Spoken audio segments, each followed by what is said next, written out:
નમસ્કાર, આપ જોઈ રહ્યા છો નેશન પ્લસ ન્યૂઝ. હું છું આપની સાથે હેતલ ભગત. છેલ્લા 6 વર્ષથી બની રહેલા Chiloda Shamlaji national highway number 48માં ખર્ચાયેલા કરોડો રૂપિયા પાણીમાં જઈ રહ્યા છે.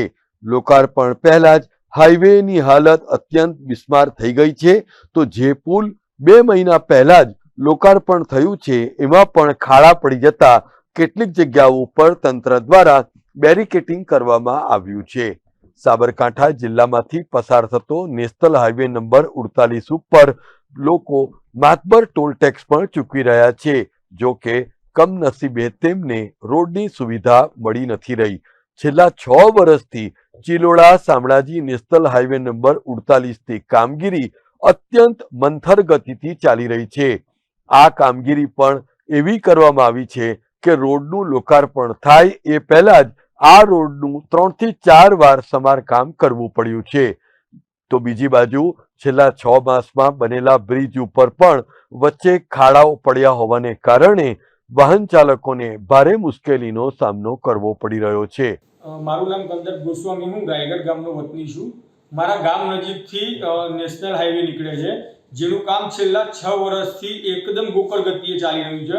અત્યારે હાલ તમે હાઈવેની પરિસ્થિતિ જુઓ તો એકદમ ખખડધજ થઈ ગઈ છે, અને એને જે અમુક નવીનીકરણ પુલનું કામ ચાલુ છે, જેમ કે નવલપુર છે, પછી માથાસુરિયા છે, આ જે પુલનું કામ છે, જે ડાયવર્ઝન આપે છે, ડાયવર્ઝન ઉપર આ લોકો કપચીની કોન્ક્રીટ નાખી દે છે. જે પાણી છાંટે છે તો પાણીના કારણે બાઇક સ્લીપ થવાની નહીં હોય છે, પરિસ્થિતિ સર્જાય છે. બીજું હાઈવે ઉપર એટલા મોટા ખાડા પડી ગયા છે કે રોજ સવારે મારે નોકરી આવું તો કઈ રીતે આવું એ પણ એક મોટો પ્રશ્ન થઈ ગયો છે. તો ગાડીનું બી નુકસાન થાય છે, શરીરમાં બી કમરના હાથના દુખાવો થઈ જાય છે.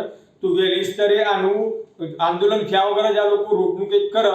અને હમણાં જ વાત મળી છે કે બીજા રોડ કોન્ટ્રાક્ટરને ઓથોરિટી દ્વારા દંડ કરવામાં આવ્યો છે. તો આ ઓથોરિટીને પણ દંડ કરવામાં આવે જેથી આ જાગે અને તાત્કાલિક નેશનલ હાઈવેનું કામ કરે. જર્જરિત બ્રિજ છે, એક બાજુનો બ્રિજ બંધ કરી નાખ્યા છે, કરણપુર કામ બ્રિજ જર્જરિત છે અને બ્રિજ આખા વળી ગયેલા છે. એનું જે સ્ટ્રક્ચર આવે, સ્ટ્રક્ચર બાજુ ફૂલી ગયું એ ટાઈપ ફૂલી ગયેલું છે.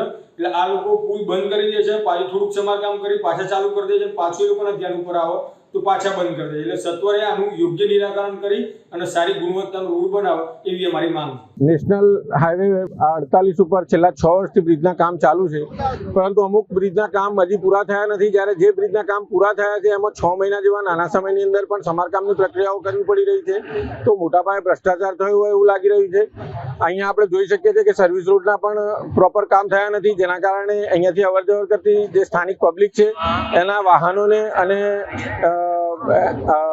એમના શરીરને પણ, ઉંમરલાયક માણસોના શરીરને પણ તકલીફ પહોંચી રહી છે. આપણા આજના જે સાબરકાંઠા લોકસભાના સાંસદ છે એમના પતિશ્રીએ જે તે વખતે કોંગ્રેસમાં હતા એ વખતે રોડ નહીં તો ટોલ નહીં મુદ્દે એક મોટું આંદોલન કર્યું હતું. જ્યારે એ પોતે આજે સત્તા સ્થાને છે તો કેમ આ બાબતે વિચારતા નથી, એ પણ એક વિચારવા જેવી બાબત છે. તો હું એવી માગણી કરીશ કે તાત્કાલિક આ બ્રિજોના કામ પૂર્ણ થાય, જે કંઈ ભ્રષ્ટાચાર થયો છે ખુલ્લો પડે અને લોકોને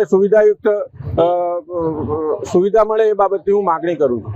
અત્રે ઉલ્લેખનીય છે કે કેન્દ્ર સરકારના ભારતમાલા પ્રોજેક્ટ અંતર્ગત બનેલા સાંતલપુર હાઈવે ઉપર ખાડા પડી જતા એની તપાસ પણ કરવામાં આવી. અને એટલું જ નહીં, પરંતુ આ માટે જવાબદાર એવા રોડ કોન્ટ્રાક્ટરને 2.5 કરોડથી વધુનો દંડ સુદ્ધા ફટકારવામાં આવ્યો છે. જો કે છેલ્લા 6 વર્ષથી વારંવાર તૂટતા અને થીંગડા મારીને નેશનલ હાઈવે નંબર 48નું કામ ચાલી રહ્યું છે, ત્યારે કોન્ટ્રાક્ટરો સામે સરકાર કોના કહેવાથી રહેમ નજર દાખવી રહી છે એવો પણ સનસરો સવાલ સ્થાનિક નગરજનો કરી રહ્યા છે. આ હાઈવે ઉપર ભારે પ્રમાણમાં ખાડાઓને પરિણામે ગાડીઓને તો નુકસાન થાય જ છે, પરંતુ આ રોડ ઉપરથી પસાર થતા અકસ્માતનો ભય પણ ઊભો થયો છે. NH 48 ચિલોડા શામળાજી નેશનલ હાઈવેની કામગીરી છેલ્લા 6 વર્ષથી ચાલી રહી છે, પણ એ કામગીરી એકદમ મંથરગતિએ ચાલી રહી છે. ઠેર ઠેર બ્રિજો ઉપર ગાબડા પડી ગયા છે, સર્વિસ રોડના ઠેકાણા નથી, જેના લીધે કલાકો સુધી ટ્રાફિક જામ થઈ રહ્યા છે. ગાંભોઈ, શામળાજી, કરણપુર, બેના, અહીંયા સહકારીજીના મોતીપુરાનો તો 6 મહિના અગાઉ જ બ્રિજ બન્યો છે, તેમ છતાં પણ ગાબડા પડી ગયા છે. અને આ પરિસ્થિતિમાં લોકો જોડેથી મસ્ત મોટો ટોલ ટેક્સ વસૂલવામાં આવે છે, એનો અમારું સાબરકાંઠા જિલ્લા કોંગ્રેસ વતીથી સખત વિરોધ છે. ટૂંક સમયમાં નેશનલ હાઈવે ઓથોરિટી જો આના પર કાર્યવાહી નહીં કરે તો અમે મોટું આંદોલન કરીશું. એટલે એ જ રીતે હવે ભારતમાલા અંતર્ગત પાલનપુર ખાતે એક સર્વિસ રોડનું કામગીરી હતી નેશનલ હાઈવેની, એના પર કાર્યવાહી કરી અને કોન્ટ્રાક્ટર જોડેથી 2.8 કરોડ રૂપિયા દંડ વસૂલવામાં આવ્યો. તેવો દંડ અહીંના કોન્ટ્રાક્ટર પર પણ વસૂલવો જોઈએ એવાની લાગણી માંગણી છે. Jitendra Solanki, Nation Plus News, Sabarkantha. સમાચારોનો સતત અપડેટ મેળવવા માટે અમારી નેશન પ્લસ ન્યૂઝની યુટ્યુબ ચેનલને સબસ્ક્રાઇબ કરો, બેલ આઇકન દબાવો અને જોડાયેલા રહો ફેસબુક, ઇન્સ્ટાગ્રામ અને ટ્વિટર પર.